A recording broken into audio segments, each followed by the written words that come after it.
Bienvenidos y bienvenidas al tercer día de Abogados del Futuro. Hoy tenemos un día muy cargado con, en primer lugar, un panel en el que escucharemos la voz de los estudiantes. Mucho se habla sobre los cambios en la profesión, pero hoy en día escucharemos qué pueden decir los mismos estudiantes al respecto. Luego de ello, tendremos una gran conversación entre Óscar Montezuma y Jordan Furlong, una de las figuras más importantes a nivel mundial en lo que es innovación legal. Seguiremos con un panel sobre Legal Tech y Legal Analytics y cerraremos la noche con una sorpresa en la que conversaremos sobre cómo construir una comunidad de innovación legal en el Perú y en nuestra región. Entonces, sin más, le cedo el paso a Álvaro Castro para que presente el primer panel del día sobre cómo ven los estudiantes el futuro de la profesión. Adelante, Álvaro. Gracias, Felipe. Un gusto estar en esta nueva edición de Los Abogados del Futuro. Y tengo el gusto de moderar este panel que particularmente me parece muy estimulante porque, como bien has dicho tú, Felipe, vamos a tener por primera vez, vamos a escuchar la voz de los futuros abogados, ¿no? Estudiante de Derecho, dos estudiantes de Derecho de la Universidad del Pacífico. Vale mencionar que estudiantes actualmente de un curso que yo estoy dando en la Universidad del Pacífico, así que es un doble gusto para mí tenerlos, a Ana Lucía Taboada y Sebastián González, para comentarnos cuál es la visión, ¿no?, de los estudiantes. Por supuesto, también tenemos la participación de Cecilia O'Neill, decana de la Facultad de Derecho, porque también es importante escuchar la visión desde el mundo de la academia, es decir, cómo apuntan a formar a los abogados del futuro. Y sin duda, también muy importante escuchar la presencia de Javier Salinas, que es el director de EmprenduP, el Centro de Innovación de la Universidad del Pacífico. Pues él, al estar él tan cercano y tan involucrado desde hace tanto tiempo con el mundo de la innovación y el emprendimiento, es saber también qué cree él que esperan el mercado de los abogados del futuro. Así que les doy la bienvenida a todos, Ana Lucía, Sebastián, Cecilia, Javier, bienvenidos al panel. Creo que toca que prendan sus cámaras para que... No se puede, ¿qué pasa, Álvaro? Ajá. Tienen que autorizarnos, si estamos sin cámara.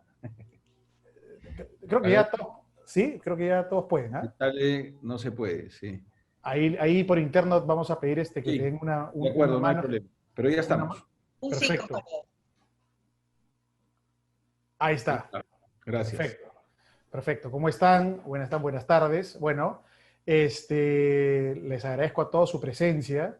Y quisiera, digamos, quisiera comenzar planteando 3 subtemas.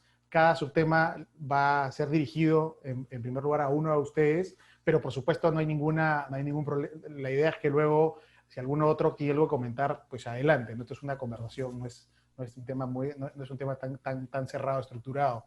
Entonces, a mí me gustaría comenzar, el primer subtema es qué tipo de profesionales del derecho requiere el mundo post-COVID, ¿no? Y me gustaría conversar eso en primer lugar con Javier, ¿no? Porque claro, estamos en un momento muy interesante, es un momento de transformación de la industria de los servicios legales.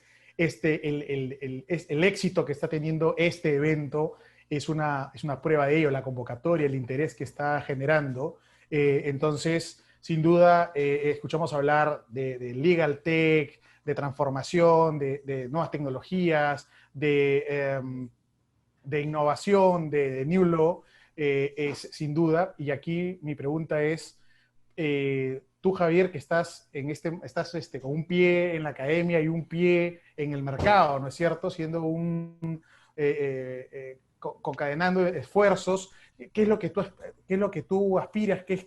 Habiendo visto la evolución, tú tienes un pasado de banquero, además, entonces, al abogado tradicional, ¿qué crees hacia dónde se está yendo? ¿Qué crees que es lo que esperan, ya que tú atiendes a tantos emprendedores? ¿Hacia dónde crees qué es lo que esos emprendedores esperan recibir? ¿Hay una nueva forma de aportar valor en los servicios legales que tú creas que es valioso que los abogados del futuro tengan en cuenta?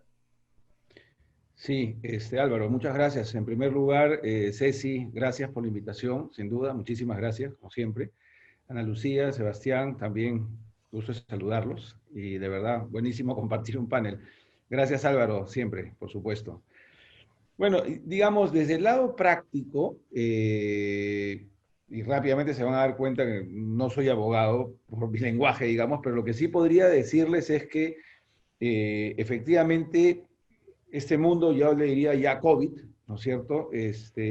Nos ha mostrado de que la innovación está retando absolutamente todas las actividades que hacemos, desde el mundo personal, familiar, empresarial, del Estado, regulatorio, absolutamente. O sea, el comportamiento de las personas ha variado y requiere de un nuevo marco, digamos, de actuación, un nuevo marco normativo en general, diría yo. Algo que sí veíamos antes de la pandemia y ahora se ha acentuado es que la innovación siempre va mucho más rápido que cualquier regulación, en todas partes del mundo, y de hecho no somos la excepción, ¿no? Entonces, y lo que podemos ver, digamos, desde el mundo de los emprendedores digamos, queda claro que todas las profesiones son complementarias y por lo tanto llega un momento en que efectivamente los abogados actúan para hacer darle la forma finalmente a una empresa, a un registro de marca, acompañar el crecimiento de la empresa con contratos, con temas de seguridad y empezamos a sofisticar el tema. Porque esto que pasa en un mundo físico, cuando hablamos de un mundo virtual, hablamos ya de firmas virtuales, de una identificación de la persona, pruebas de vida, el onboarding, ciberseguridad, hablamos de tokenización, empezamos a sofisticar el tema de tal manera, ¿no es cierto?, que si los abogados no están a la altura en términos de conocimiento tecnológico, yo creo que, y quería contestarlo por ahí, Álvaro, es que hoy día los abogados del 2020, imagínense peor del 2025, tienen que estar relacionados necesariamente con tecnología, absolutamente. O sea, ya esto pasa a ser, digamos, parte del día a día, y lo he mencionado hace un momento, en todas nuestras actividades. Ya el comportamiento del ser humano es distinto, y por lo tanto su desempeño en los negocios, en la academia y en todo es diferente. Hoy día estamos hablando todos por Zoom, somos ya cuántos, 189 personas escuchando esto, y la verdad que crece muy rápido, baja muy rápido, y empezamos entonces a mirar la necesidad de empezar a regular todas estas novedades alrededor de un nuevo comportamiento, digamos, de la sociedad, ¿no? Entonces yo creo que un primer tema que llevaría a colación a tu pregunta es que, digamos, todas las profesiones, y en especial el derecho, yo creo que tienen que imbuirse en temas de tecnología. Esa es mi contestación, Álvaro. Claro, porque es un mundo digital, ¿no? Como hablábamos con gente, si algo nos ha mostrado esta cuarentena o este periodo, digamos, de la pandemia, es que antes la huella digital, la actividad digital, era un extra, ¿no? Tú tenías el mundo físico, que era realmente tu realidad, y lo otro era un extra, era oye, qué bueno, ojalá que estés, sería suma si estás. Hoy por hoy, el mundo digital, esa es la realidad, y lo otro, tu oficina física, el edificio donde te movías, eso es algo lejano que no sabemos ni cuándo volveremos, ¿no es cierto? Realmente tu existencia está en el plano digital y por lo tanto se necesita a todos niveles, creo yo, no solamente los abogados, pero ya que estamos en el tema de abogados, profesionales que se puedan mover en ese entorno digital, ¿no? Entonces eso es un cambio de época, ¿no? Y Ceci, porque tú digamos, para los que te conocemos, tú antes de estar en el mundo académico, has sido abogada de despacho, ¿no es cierto? Entonces, al haber este paso digamos, de la industria, además de la forma clásica del estudio de abogados, al mundo de la academia, ¿cómo ves esa evolución? O sea, ¿qué crees que el mercado está pidiendo? ¿Qué tipo de profesional de derecho es que está buscando el mercado? Claro, mil gracias. Antes de contestar, déjame agradecer a la gente que me está escuchando. Bueno, a Javier, que hoy Javier es increíble la manera en que trabajamos, porque la verdad es que a veces nos encontramos en un pasillo, nos encontramos en la universidad, salía una idea y al toque la hacíamos. A ti, Álvaro, porque te has incorporado a los profes de la UP, entonces bienvenido también. Y bueno, Sebastián y Ana Lucía, ¿qué puedo decir? Me acuerdo cuando les enseñaba actos jurídicos, ¿se acuerdan, chicos? Cuando empezaban segundo año, que no sabían nada. Sí. Y ahora están acá sentados. A veces lo que me pasa, Álvaro, con mis alumnos, así tan capos como ellos, me da el síndrome del impostor. Te juro, yo digo, ¿qué hago acá con estos chicos tan capos, ¿no? De verdad que son increíbles. Bueno, sí, pues yo toda mi vida he trabajado en estudios de abogados. Bueno, siempre he estado vinculada a la universidad. Desde que tengo 16 años no he dejado de ir a la universidad nunca, porque a los 24 años, algo así, empecé a enseñar y no he parado.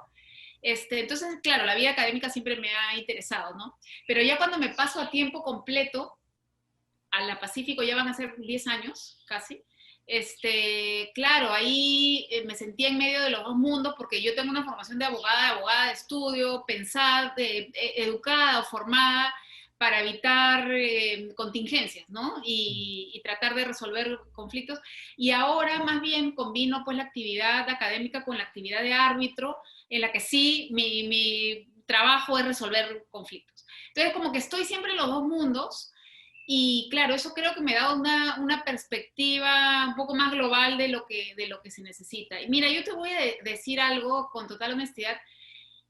A ver, el mundo exterior, quiero decir, aquel que vivimos cotidianamente, ese mundo necesita que haya abogados para solucionar problemas. Esa es la verdad. O que los evite, ¿no? Y para eso yo sí soy a la antigua, pues, o sea, tienes que saber derecho, o sea, no hay otra, ¿ya? Todo esto es maravilloso y estamos apostando por eso en la universidad, pero sin perder un ápice de la solidez jurídica. O sea, tienes que saber derecho civil a la vena, tienes que saber derecho constitucional muy a fondo, tienes que pensar como abogado en el sentido de tener un razonamiento lógico sumamente estructurado por un lado y flexible al mismo tiempo.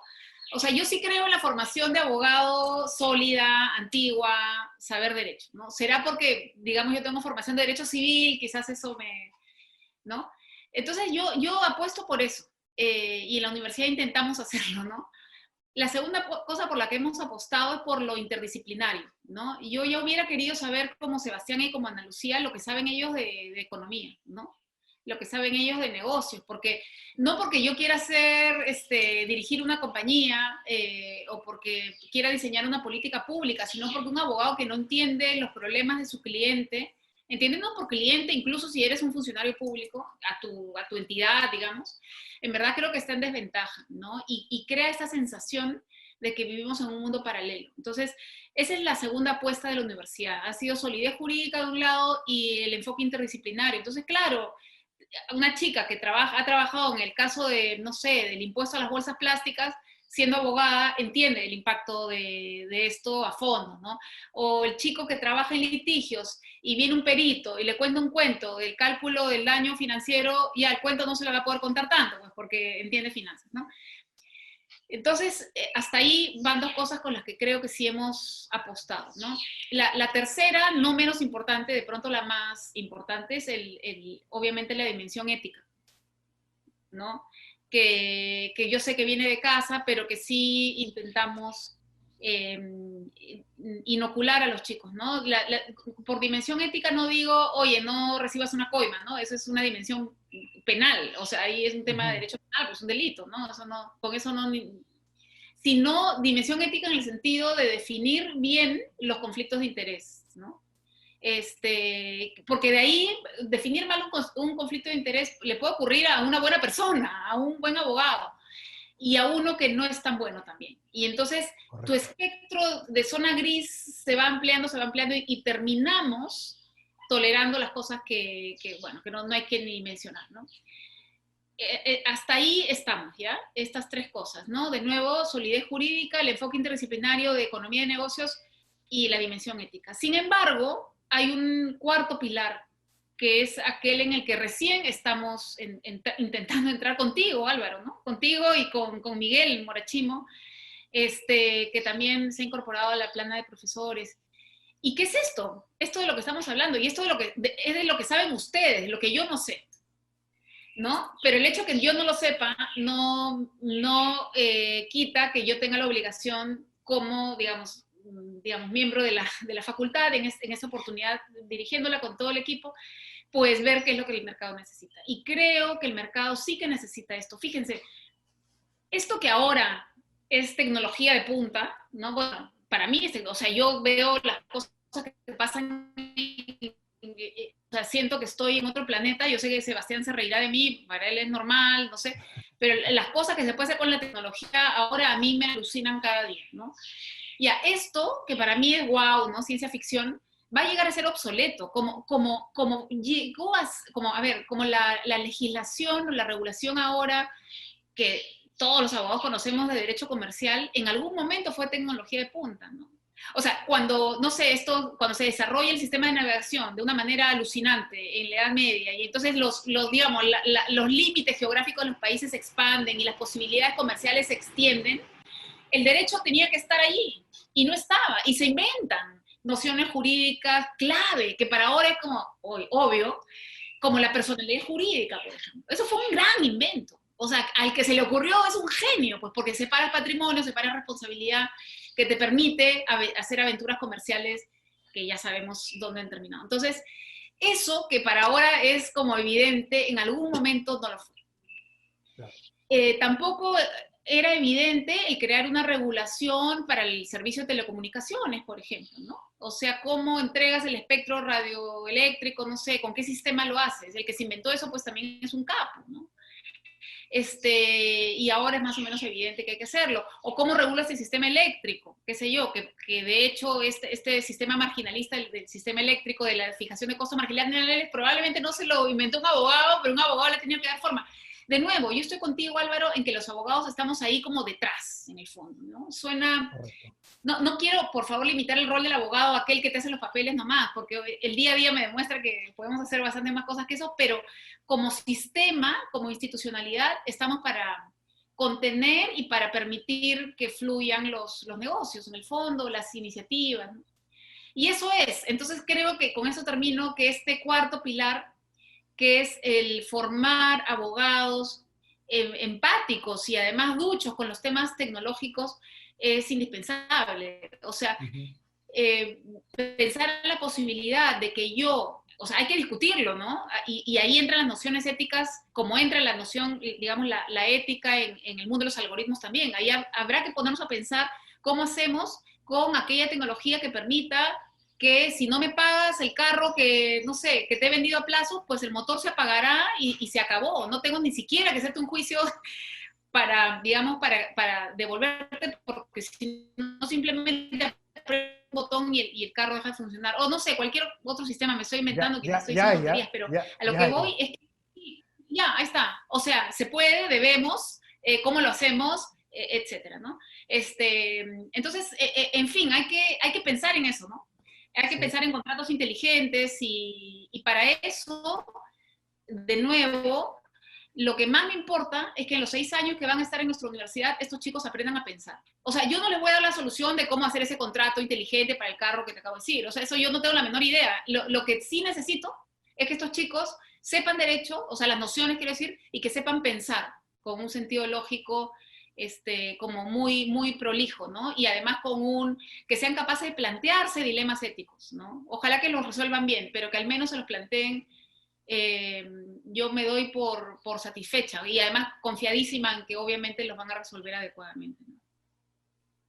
Súper, súper. Efectivamente, has tocado varios temas muy interesantes, ¿no?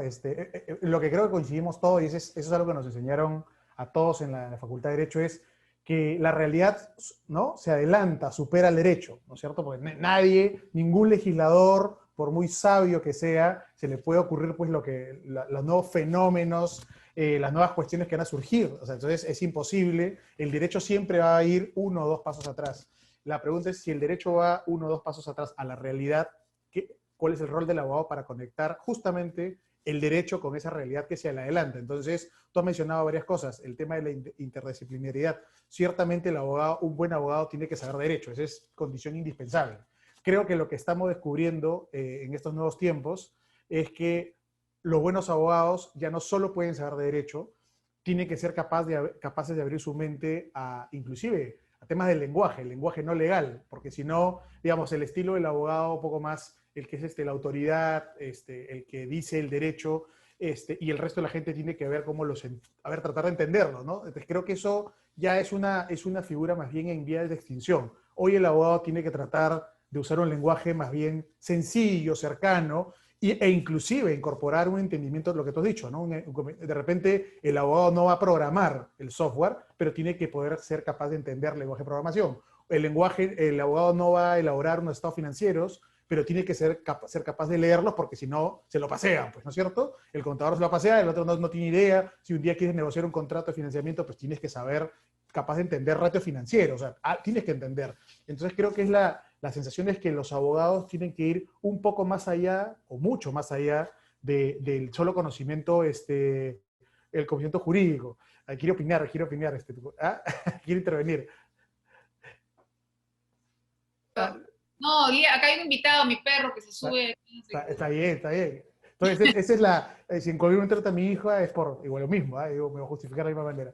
No, entonces, efectivamente, abogados que tienen que saber más derecho, que no pueden simplemente ser el experto del pura ley, sino que tiene que ser capaz de entenderse, comunicarse adecuadamente en lenguaje no legal, ¿no es cierto? Alejándonos tal vez un poco más del lenguaje demasiado técnico que no hace sino separar a las personas de a pie de los abogados, de los jurisconsultos, ¿no?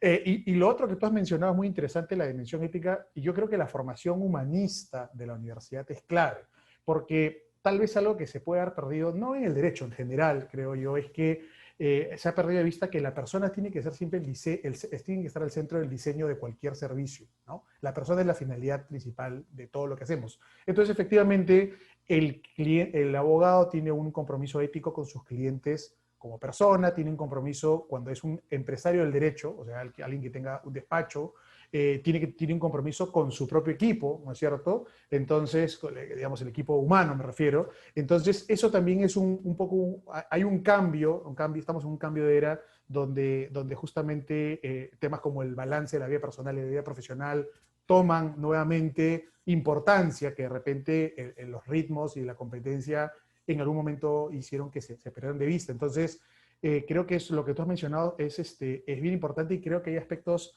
claves ahí. El rol de la universidad es clave, ¿no? A mí me gustaría aquí en este punto preguntar a Sebastián y a Ana Lucía, ¿no es cierto? Ya los hemos presentado, son estudiantes de la Facultad de Derecho de la Universidad del Pacífico, han sido estudiantes de CESI de Acto Jurídico, son estudiantes míos del curso de Derecho para la Innovación y el Emprendimiento, y son además chicos súper interesados en los temas de la verdad que en clase. Me pasa igual que a ti, Ceci, ellos me cuentan cosas, yo creo que les estoy enseñando, pero en verdad ellos me terminan contando cosas que yo no tenía ni idea, ¿no? Entonces, eso hace muy dinámica la clase, y me gustaría saber ellos, bueno, les falta 1 o 2 años para acabar, qué es lo que ven, ¿no? ¿Qué propósito los mueven? En mi época, cuando acababa la universidad, tú tratabas de ir a un buen despacho de abogados, ¿no? Eso era lo que había que hacer, o sea algo que te gustara, pues, trabajar para el Estado o una empresa, pero muchas veces apuntabas por un estudio de primer nivel y eso era un propósito. Creo que hoy día se ha vuelto un poco más, un poquito más, el tema se ha abierto las posibilidades, entonces quisiera saber qué propósitos están buscando ellos, hacia dónde apuntan, cómo creen que quieren desarrollar su profesión, si es o no, como proveedores de servicios legales, si es que es algo vinculado a la industria de servicios legales, pero no necesariamente como rol de asesor legal. Creo que ellos tienen bastante que aportar y le doy primero pase a Ana Lucía. Sí, gracias Álvaro y gracias Ceci por esta oportunidad. La verdad que estamos muy agradecidos, tanto Sebas como yo, por estar aquí. Al respecto, te cuento un poco. Nosotros con Sebas hemos querido transmitir y proyectar lo que nuestros compañeros y también nosotros creemos y consideramos sobre la industria legal. Es por ello que con Sebas hemos armado un PPT que seguro en un momento lo va a proyectar para contarles un poco de cómo los amigos o compañeros que tenemos en otras facultades de Derecho esperan de la industria legal. Entonces, hay resultados bastante interesantes que nos gustaría compartir con ustedes en este día. Y bueno, empezamos. Primero que nada, tuvimos un total de 52 encuestados, en el cual la mayoría de ellos eran, bueno, estudiantes y egresados con máximo de 2 años.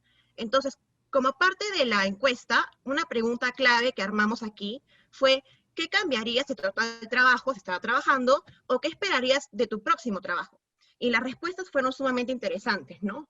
Aquí hemos agrupado algunas de las respuestas porque eran libres, Y una de ellas, por ejemplo, se evidencia el tema de la explotación laboral, el tema de no respeto del horario laboral, o en todo caso que los jefes no acepten los errores, ¿no? Entonces, como que aquí vemos que los estudiantes, por un lado, se están cuestionando la manera en la cual se está prestando o ejecutando las tareas en los despachos o en las entidades públicas, ¿no?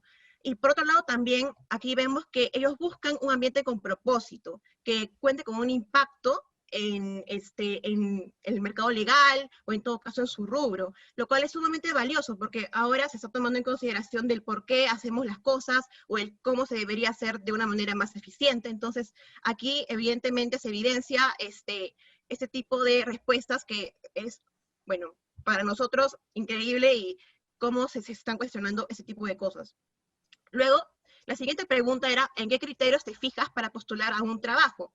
Y aquí también fue un tema sumamente alucinante porque los 3 rankeados era primero que nada opciones de crecimiento, el ambiente laboral y el propósito, dejando a un costado el tema de la remuneración, que tal vez antes se tomaba como en primer lugar o en uno de los 3 pilares. Entonces aquí bueno, el tema de cómo se puede crecer a largo plazo y cómo se puede aprender con el jefe o jefa a su cargo es sumamente valioso para los estudiantes o en todo caso egresados de Derecho en la actualidad. Entonces, creo que esto evidentemente está cambiando, o bueno, se puede presenciar que está cambiando la manera en la cual se están prestando, en todo caso, o postulando a trabajos, o en todo caso, a prácticas pre o profesionales. Efectivamente, primero agradecer a todos por la invitación, a Ceci, a Álvaro y a Javier. Y bueno, y continuando con esta encuesta, un poco le preguntamos a la gente un poco los intereses que tenían en torno a si querían estudiar una maestría, diplomado o curso que no sea de Derecho. Y el 85% mencionó que sí. Y dentro de este 85% vemos estos resultados. El 18 personas dijeron que les gustaría algo de políticas públicas, administración y finanzas con 13 personas y diseño gráfico e industrial 11 personas. Entonces, en estas respuestas podemos ver muchísimo cómo el estudiante está buscando nuevas oportunidades distintas a las tradicionales. Entonces, eso nos llevó a una siguiente pregunta, que es, ¿consideras la posibilidad de desarrollar tu carrera desde un rol distinto al de asesor legal? Bueno, las respuestas también fueron bastante interesantes. El 75% dijo que sí y el 25% que no. Dentro de este 75%, vemos que a primera vista, estas respuestas demuestran el cambio de paradigma de los estudiantes respecto de la industria legal. Y los estudiantes están tomando en cuenta intereses opuestos al común denominador. Vemos que 18 personas dijeron que querían ser emprendedores de una legal tech, que 17 personas querían ser legal project manager o legal designers, oficial de cumplimiento, legal engineers. Entonces, vemos que la diferencia en la forma en que los estudiantes están tomando este cambio de chip, este cambio de paradigma es bastante impresionante. Y efectivamente, quiero dejarles con la reflexión de que el pensamiento de los estudiantes son un reflejo de un cambio de la industria legal y esta curiosidad y cuestionamiento ya está teniendo un lugar en espacios como este, por ejemplo, como Abogados del Futuro, y que obviamente la UP también ya está dando sus primeros pasos. Bueno, y si quieren seguirnos, estamos también en LinkedIn, ambos, tanto Ana Lucía como yo, y queríamos presentarles un poco y reflexionar en torno al pensamiento de los estudiantes hoy en día, ¿no? Excelente, excelente, muchas gracias, excelente el trabajo, Ana Lucía, Sebastián. Efectivamente es impresionante cuando estuvimos coordinando esta encuesta. Yo tenía la idea, bueno, además por las cosas que escuchaba en clase, tenía la idea de que iba a haber alguna sorpresa en los resultados, pero no pensé que iba a ser tan arrollador. O sea, digamos, efectivamente es un cambio de paradigma absoluto. Entonces, las nuevas, digamos, la gente que está hoy día en primer año de carrera, o sea, que va a acabar en 6 años o en 5 años, ¿qué tipo de mercado va a absorber, voy a decirlo así, va a absorber esa fuerza laboral legal, ¿no? ¿Qué tipo de, bueno, puede ser que simplemente generen sus propios puestos de trabajo, lo cual es ya ahí nada más es es un cambio de chip, ¿no? Porque cuando uno acaba es, bueno, ¿quién me va a contratar, no? Es el practicante, bueno, que unos meses antes de terminar la carrera, si es que tu centro de labores te confirmaba que te quedabas, salíamos a celebrar. Entonces ahora resulta que ya no estás esperando que te contraten, sino es posible que tú quieras emprender y contratar a otras personas. Entonces ahí nada más es un cambio poderoso. Siempre se entendió que los abogados, antes de abrir tu propia firma, pues necesitas algo de canas, algo de expertise, ¿no es cierto? Primero por el respaldo, porque la abogacía pues es una carrera de mucha confianza en el expertise personal de la gente, y en segundo lugar porque además necesitas experiencia para resolver algunos problemas, como bien decía Ceci en su intervención. Entonces ahora ahí, no, oye, sí, es cierto, pero ahora hay gente que dice, se pueden resolver algunos de esos problemas, algunos o muchos, con un modelo de negocio de base tecnológica, y entonces hay gente que más bien quiere hacerlo, quiere probar desde el inicio, digamos, que se parece mucho a los emprendedores que tienes, Javier, en Emprende UP, ¿no? Digamos, el promedio, normalmente los emprendedores, no significa que sea la fórmula ganadora, pero el promedio de edad de los emprendedores es más bien jóvenes, no es como cuando tú acabaste la universidad o como yo acabé la universidad, que en realidad así nomás no te animabas a emprender, ¿no? Hoy sí hay toda una tendencia, hay menos miedo, creo yo, a emprender. ¿Tú qué reflexión te deja esta estadística tan interesante de lo que ha mostrado Ana Lucía y Sebastián? Bueno, la verdad, lo que sí vemos es que efectivamente los chicos en el rango que han mostrado que están terminando y con 2 años de haber terminado, tienen instalado ya un chip que tiene que ver con la sostenibilidad, las ODS, la salud pública, más aún con lo que está pasando ahora, y en verdad cuestionan, más allá de lo que podrían, digamos, hacer en un camino tradicional de su carrera, ¿no? Como ejemplo, simplemente como ejemplo, ayer entrevisté a una persona que es uno de los más capos que he visto en términos de marketing digital y es médico. O sea, no pensé que era un médico. Entonces, después que terminamos de hablar, él me dijo, oye, por si acaso en mi CV soy médico, ¿no? Y sin embargo optó por este tema digamos, de ver otro mundo y ver otras cosas. Entonces, esto que nos muestran, digamos, que vemos ahora es una especie de confirmación, ¿no? Que efectivamente los que terminan, o sea, quieren ver más allá de lo que ya conocen, se cuestionan su propia carrera, saben que pueden hacer mucho más con el legado de conocimiento que tienen, porque ya hoy día yo creo que algo que sí es una constante en todos los profesionales jóvenes es, si no tienen un reto, se aburren. Si es que no son retados completamente, constantemente, se aburren. O sea, digamos, esta coyuntura, digamos, que se está volviendo cada vez ya más constante, es que la tecnología ayuda a todo esto, ¿no? O sea, nos reta a nuevas situaciones, a nuevos escenarios, y en ese sentido los jóvenes ven que pueden complementar, veía ahí diseño, veía temas, no sé, de innovación, o sea, sí quieren complementar su carrera. Y yo creo que es una respuesta natural a lo que está pasando ahora. Lo vemos en los profesionales jóvenes, cada vez más, ¿no? Totalmente, totalmente. Y Ceci, ¿tú qué te ha parecido los resultados de esta encuesta? Sí, increíble. Tres reflexiones tengo ya sobre eso, ahorita que miraba. Yo veía las cosas que quieren hacer, uno, y qué es lo que más les importa, y me acuerdo pues yo que he vivido la hiperinflación y el terrorismo, claro, ¿qué te iba a importar otra cosa? O sea, lo que más importaba era tener trabajo y eso, ¿no? Lo que fue, o sea, claro. Entonces, ¿qué? Es un privilegio para estos chicos estar en un mundo un poquito mejor, ¿no? Que les permita tomar decisiones como esta, que lo vi por ahí, ¿no? Como opción, o sea, tener un trabajo con propósito. Esto para nosotros en la universidad es clave y viene siendo clave no solamente para la facultad, sino para una serie de decisiones institucionales de toda la universidad, bueno, que ya no viene al caso comentar, pero ese es el joven futuro profesional de ahora, ¿no? Que necesita todas estas herramientas. Él es el chico que sueña, que actúa y que quiere trascender con esta acción, ¿no? Eso me llamó mucho la atención. Bueno, no es algo nuevo, es algo que ya estamos viendo desde hace algún tiempo, pero qué bueno que haya salido a partir de aquí. La segunda cosa que me llamó la atención es esto del trabajo bajo presión, ¿no? Estaba pensando, claro, es un poco idealista, o sea, quiero decir, oye, se van, no sé si mi formación noventera o qué, pero claro, esto es con trabajo duro, ¿no?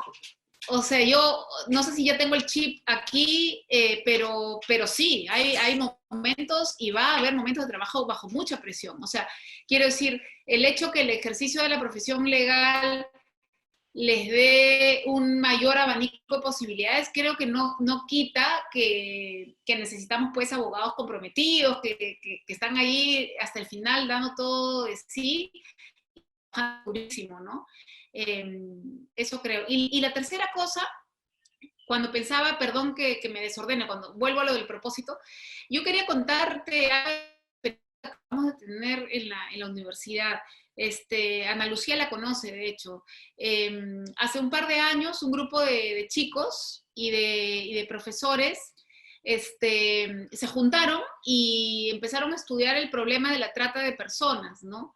Enfocados básicamente en la realidad de explotación sexual, ¿no? De niñas y de jóvenes, ¿no? Usualmente son mujeres y son desde los 11 años, 12 años, hasta, bueno, después, ¿no? 19, 20. Bueno, y entonces estudiaron este problema, hicimos una exposición artística, periodística y todo. Y este grupo de chicos presenta un amicus curiae, un informe ante la Corte Suprema, porque había que afinar el componente de vulnerabilidad en el delito, ¿ya? Porque, en fin, no quiero entrar ahorita en esa discusión, pero es una discusión penal, jurídico-penal bien interesante. Yo no soy penalista, pero bueno. Y claro, sale el amicus y la Corte Suprema ha tomado este criterio que han hecho los chicos, que han desarrollado los chicos con el profesor en un pleno casatorio que salió en julio del año pasado. Con lo cual, los jueces tienen que seguir el criterio de vulnerabilidad de la víctima para efectos de perseguir el delito. ¿Y qué tiene que ver eso con la tecnología? Bueno, tiene dos cosas. Uno, es el propósito. Muchos de estos chicos no van a ser abogados penalistas y se comprometieron a esto, pero acá en la parte tecnológica, IBM, Telefónica y la Fundación Pasos Libres organiza un concurso mundial, o sea, latinoamericano en realidad, para proponer alternativas para combatir la trata de personas con la tecnología, ¿no?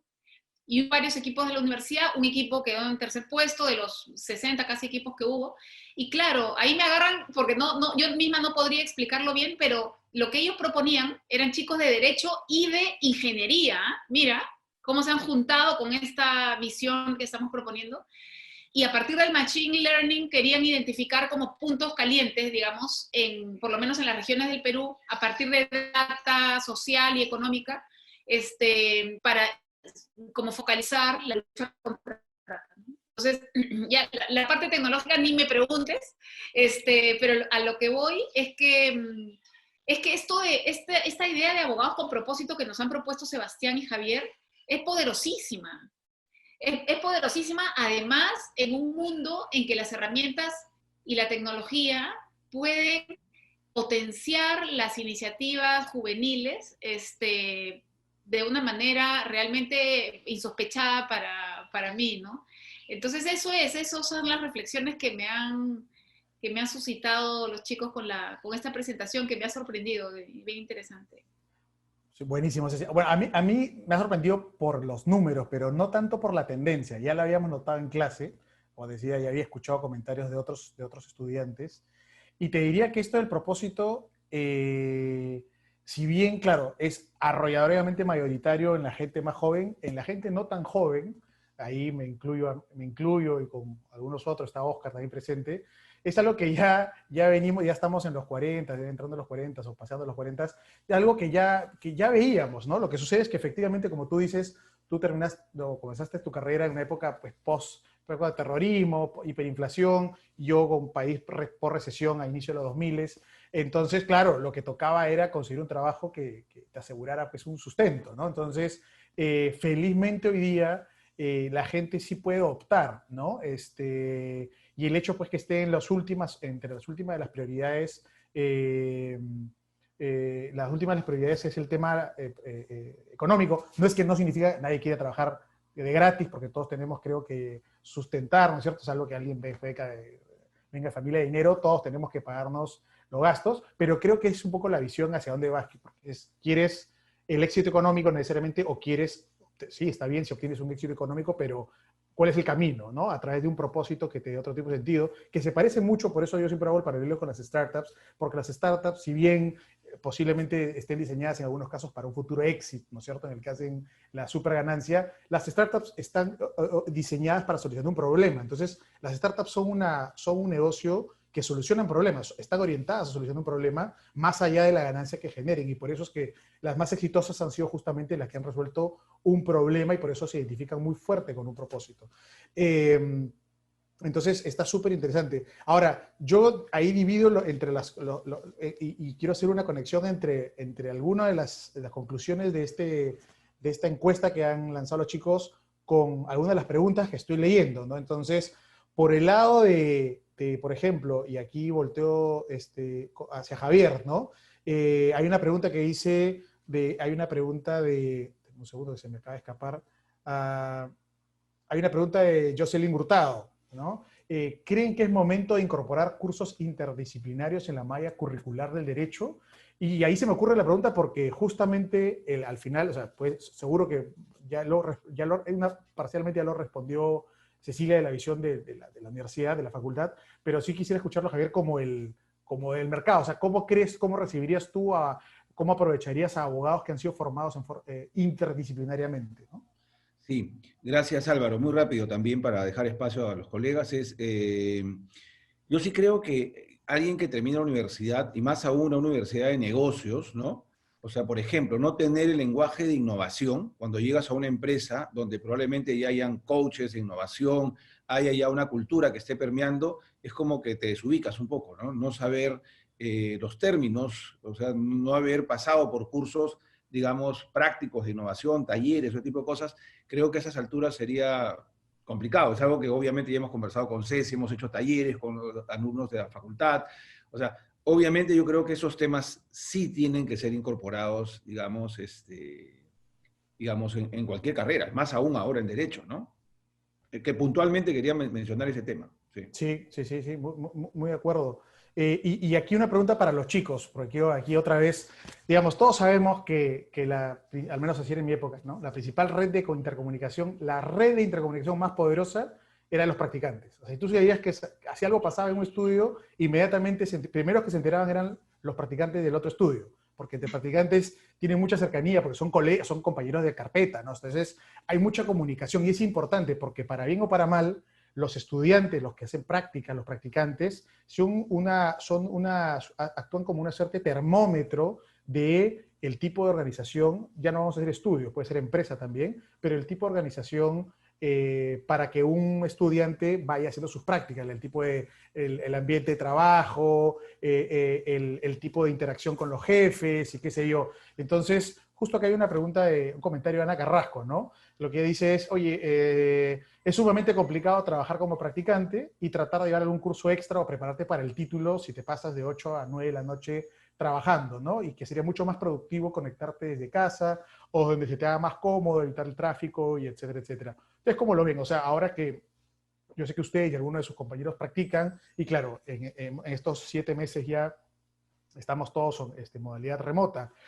¿Cómo lo ven? Siempre fue un reto y siempre fue trabajar bajo presión, como decía Ceci, amalgamar la vida las clases, los exámenes con las prácticas y la formación. ¿Qué es lo que esperan ustedes de las empresas, de los estudios donde ustedes desarrollen? Asumiendo más allá de los casos en los cuales que ustedes quisieran emprender, pero digamos, en los casos en los cuales ustedes formen parte de la organización, ¿qué es lo que esperarían para de alguna manera resolver el tipo de problemas que menciona Ana? Voy Sí, Sebastián. Y tú, dale, porque yo empecé anteriormente. Ya. Dale tú. Bueno, en general yo creo que los estudiantes, y considero de manera muy, digamos, o sea, lo considero muy fuerte el tema del ambiente laboral. O sea, me parece algo principal. Y es algo que yo, por lo menos, yo consideré mucho en mis primeras prácticas. O sea, en las primeras prácticas yo tomé en cuenta mucho eso y mi elección fue en base a eso. Y eso se refleja justo, llevando un poco más a la encuesta de nuevo, en la respuesta de la encuesta. Lo importante que es el ambiente laboral para un estudiante es sumamente interesante. O sea, es un cambio de verdad, porque ya no solo quiere simplemente aprender, sino aprender y también en su vida personal poder realizar aquellas actividades que le puedan sumar a ese aprendizaje. No sé, o sea, yo considero que fuera de lo teórico que puedes saber, ¿no? En un estudio de abogados que puedes desarrollar, fuera de lo teórico, los intereses personales también son importantes. Y alinear esos dos, yo creo que es algo que todo estudiante quiere hoy en día. Sí, yo igual complementando con lo que dice Sebas, creo que por mi lado al menos un punto importante y un pilar fundamental para toda empresa, creo que es el tema del propósito y el por qué hacen las cosas y para qué. Creo que es un tema vital porque, si bien es cierto, el ambiente laboral también es sumamente valioso para que la persona pueda desenvolverse correctamente, también el tema de por qué se hacen las cosas o el cómo se hacen y el cuestionarnos y buscar métodos más eficientes para llegar a un resultado es también sumamente valioso, ¿no?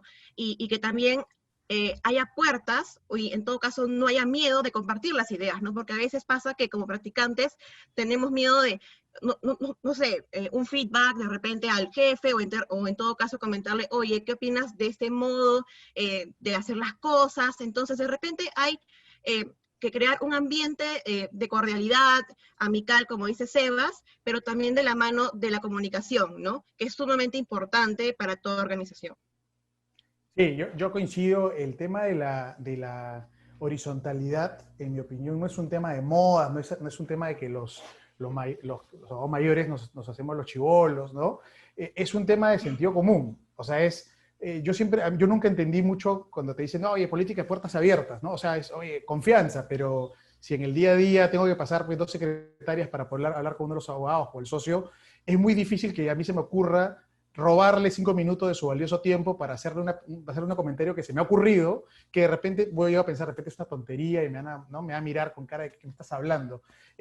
Cuando en realidad algo que nos enseñan los emprendedores, algo que yo he aprendido de los emprendedores, que es gente joven, que más bien su capacidad para pensar fuera de la caja, para plantear soluciones distintas, es lo que muchas veces te abre, pues, te abre la cabeza, abre la visión a un mundo de posibilidades nuevas, ¿no? Más bien los abogados que tenemos mucho tiempo, tal vez estamos ya encasillados en una forma, ¿no? Asumimos que siempre se tiene que hacer de una manera las cosas, y es más bien desde la gente joven, no por la juventud, sino por el hecho de que no están todavía encasillados, que no han estado tanto tiempo pues con la cabeza metida en el sistema, es que lo que les permite plantear cosas novedosas. Entonces sí es que, entonces, para que los estudiantes o los practicantes o la gente joven, los juniors, tengan la confianza de ir a plantearte una idea, la relación horizontal tiene que ser permanente, ¿no? No puede ser jerarquizado y luego que igual sienta confianza de tocarte la puerta o detenerte un rato a conversar. Entonces, es verdad. Entonces, yo espero que los gerentes legales o responsables de áreas legales o socios que estén escuchando esta presentación tan interesante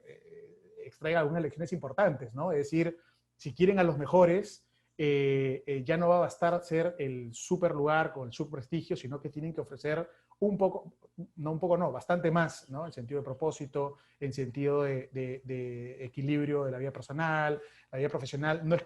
Yo creo que es inevitable que hay épocas siempre se trabaja, hay momentos de trabajar bajo presión, pero una cosa es momentos en los que se requiere compromiso y otra cosa es el trabajo bajo presión casi como un estilo de trabajo para ver si es que tienen la madera, ¿no? Esa vieja política de a ver si tienen la madera, a ver si resisten, a ver, vamos a formar carácter, hay que pagar derecho de piso, esa frase le encanta a Oscar. Entonces, mejor dicho, estoy ironizando, no le gusta esa frase. efectivamente esos son de la vieja guardia, todos lo hemos hecho así, ¿no? Y el problema es en qué momento cortas con ese estilo y buscas mayor organización, mayores procesos, procedimientos, mejor distribución de la carga, de manera tal que no sea la regla, ¿no? Ahí, pasando, Cecilia, viendo que la hora nos gana, Cecilia, hay una pregunta muy interesante de Gabriel Alfaro, que estudia Derecho en Cusco, ¿no? Entonces ella nos dice, oye, ok, bacán, estamos hablando de innovación, estamos hablando de universidad como la del Pacífico, que es de primer nivel, está en Lima. ¿Qué pasa con otras universidades, no? ¿Qué pasa las que están fuera del Perú, en contextos un poco más precarios? ¿Qué pasa con la brecha de infraestructura en el Internet, no? ¿Cómo puede, digamos, te estoy haciendo una pregunta difícil, Ceci, pero ¿cómo crees que se afronta este tipo de diferencias para que abogados no solamente de universidades, de buenas universidades limeñas, sino de otras universidades de provincia incluso, puedan acceder a este tipo de educación que le permita también responder a este nuevo tipo de necesidades legales en otras partes del país? Bueno, es un reto enorme y yo no quiero sonar cínica en la respuesta porque el problema existe y va a existir por mucho tiempo, ¿no? Las brechas en infraestructura educativa son evidentes, ¿no? Son enormes, son difíciles de remontar. Yo, a pesar de eso, creo que estamos mejor en el sentido de que precisamente la tecnología y el acceso a Internet, que veo que obviamente que es parte del problema, pero sí que permite acceder a la educación a personas que antes no podían acceder a ella, ¿no? ¿Es suficiente? No es suficiente. Lo que también veo que está pasando es que las universidades, en mayor o menor medida, son mucho más conscientes a la necesidad de capturar talento, ¿no?